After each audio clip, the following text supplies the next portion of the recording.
Hello again, and we're back with the hackers.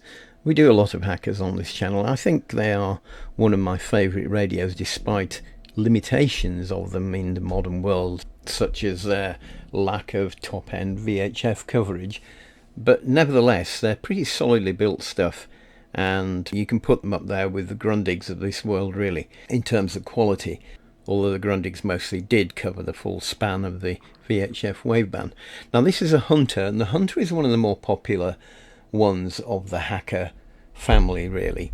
This was late 60s when it started being made, originally as the RP38. You'll notice that this one is an RP38A, and the main modification to that from the RP38 was having separate treble and bass tone controls instead of the single tone control that was fitted to the RP38. There were also a few cosmetic changes. One of the great changes for the later 38As was to replace the thin aluminium grill with this more extruded thing, which is much more resistant to being dented or whatever, and it gives it a much better, much higher quality feel.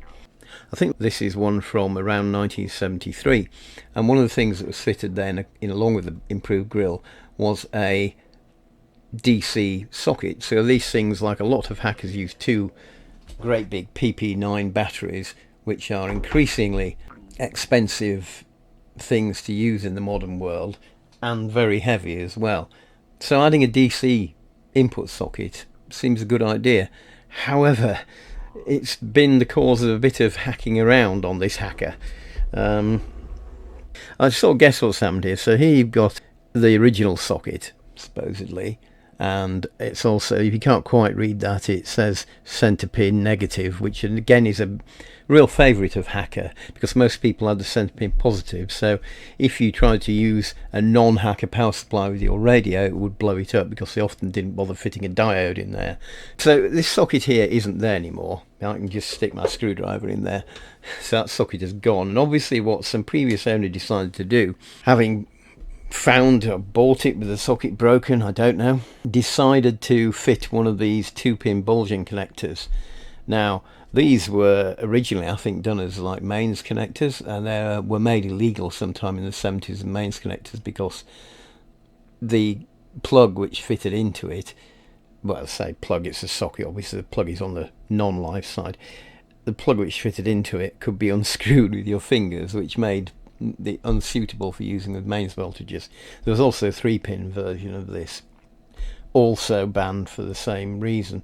And clearly what happened is whoever it was decided to drill a hole to put this in, but drilled it on this side, only later realizing, of course, that you can't put it there because there's a circuit board in the way. So we've all been there, haven't we? So nicely covered it up with a bit of aluminium disc here, which looks quite almost professional repair of a very unprofessional bodge, which you've got to give them some credit for.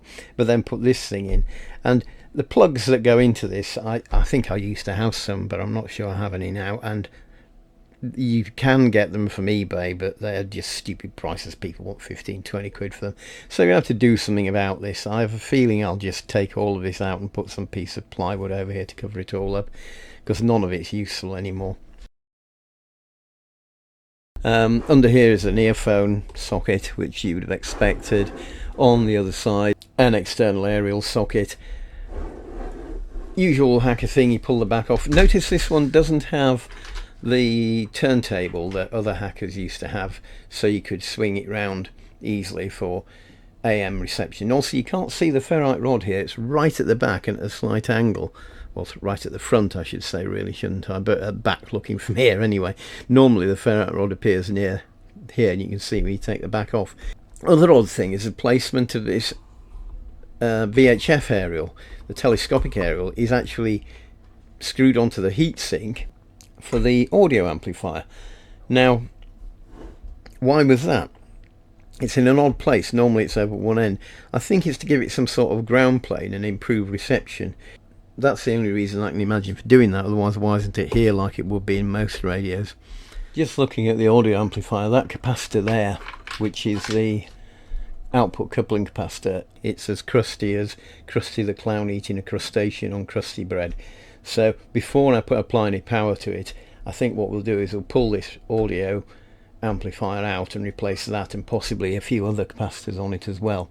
Well, having got it all apart, it looks like it might be this capacitor here's the problem rather than just this one. I'm going to do them all anyway. I normally say these blue capacitors are quite reliable, but something has gone wrong here.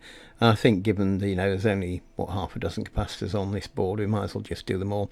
I'll probably check some of these resistors as well, because they may have gone high resistance. And it's got these weird sort of old style resistors, like a little upright thing here. It looks more like a capacitor.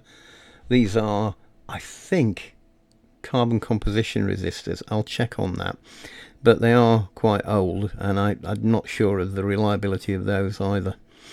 Notice also we've got, and this appears throughout the receiver, we've got these lock fit transistors, and they also have a history of failing randomly. There's 3 of those in here. They're silicon transistors. They're usually quite reliable actually. If they don't have that particular fault, then they don't go wrong or grow whiskers or things like the old germanium transistors.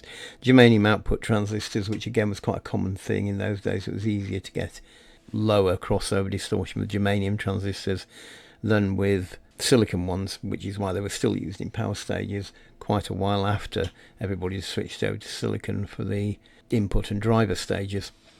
Right, well, I replaced quite a lot more than I intended to on this amplifier.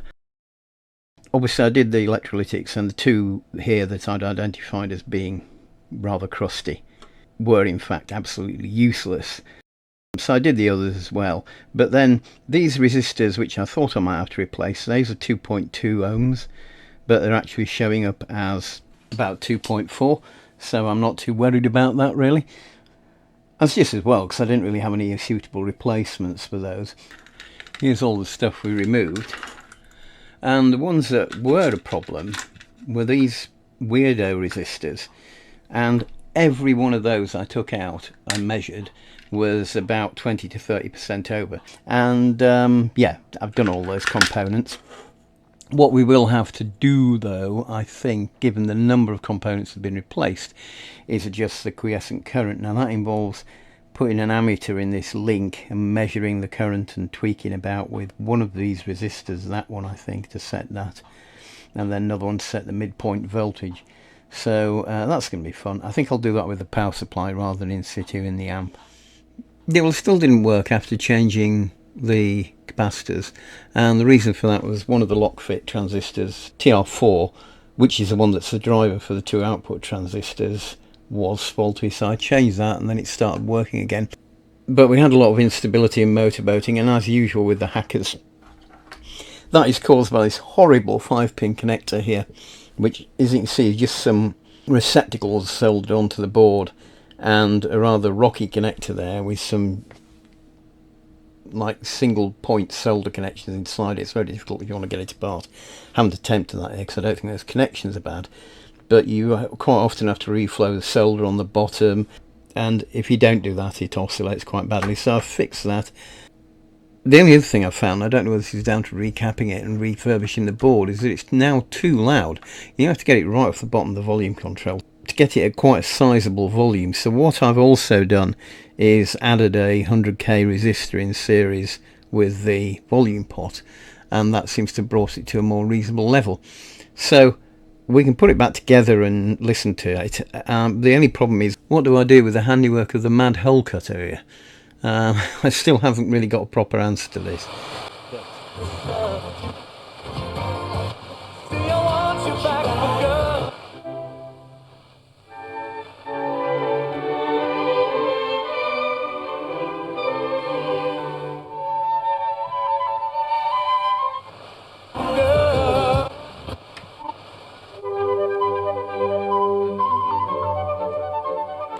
More expensive than Home Bargains, and some not. So it is down to the shop to make sure that the products are broken. Step, because it's so vulnerable, so fragile, the business, and so you never know when you're going to be working. You never know when you're going to get ill. You've got to do so. Is impaired to the degree that. Turn the music on together.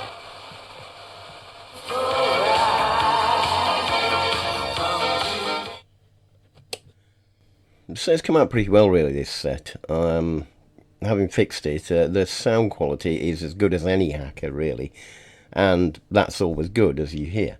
And the big speaker, no doubt, helps with that, and having the same amplifier as the other bigger hackers that preceded it. In terms of the hackery on the hacker on the side, there wasn't anything I could do to restore the woodwork. I don't have those sort of skills. All I've done really is just put a metal panel, covered it with vinyl, and put that in, and put the power connector in here. I've kept it with the negative pin polarity, same as standard. I don't have anything to demonstrate that with because I don't have a power supply for it, but it would work.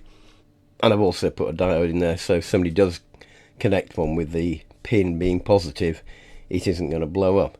Looking in the back of it, the other thing I've done is converted from PP9s to PP3s for the moment. Now I also might use these things that you can get that have a set where you can put six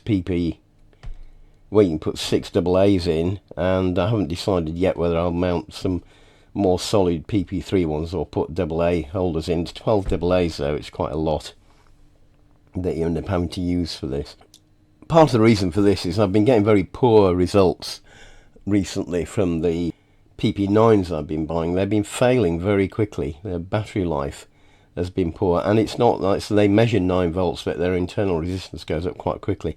I don't know whether that's just a quality thing that's gone down because they're not really used that much nowadays, and you know, people don't buy them as much, whereas these are pretty solidly still sold for many things, and it doesn't seem to suffer from it really. I mean, you wouldn't get as much battery life from these, but to be honest, they're a lot cheaper and they do work. So overall, although they still have the restricted FM range, Hacker Hunters are definitely worth restoring. They have such good sound quality, and as you heard when I tuned across the band, quite good sensitivity as well. I mean, we heard both transmitters locally for the BBC stations there, and it's not common with older sets to get that. I think it's interesting to compare this to the GEC that we looked at a few weeks ago, and these would probably, you know, would have been about the same era and both British sets. In terms of appearance, this looks like it's back in the 1950s to me, you know, and the GEC looks a lot more modern. But the quality of this, the sound quality of this and the sensitivity is a lot better. Also, this has AFC built in. Now, there isn't a separate AFC button on this. It has automatic AFC. Is that a thing? Automatic frequency control. You can't turn it off. Hacker have gone through a few things with this, because I think some of them had, was it Hacker or Roberts, where you had to press the button to tune? I think that was a Roberts actually, where you pressed the button to tune that disabled the AFC and then tuned it in, the AFC came in. But this hasn't got switchable AFC like the other Hackers, which means that you get a bit of hysteresis in tuning across the band. But it does lock on quite well, whereas the GEC doesn't have AFC on VHF, and that is a bit of a problem. It does drift off station, and you do have to keep retuning it. So this is where the extra expense and the quality of the Hacker really tells. Anyway, lovely sets, Hacker Hunters. Always worth restoring, even if somebody's taking a chainsaw to them. I think we got this in a good place, and I'll see you on the next one.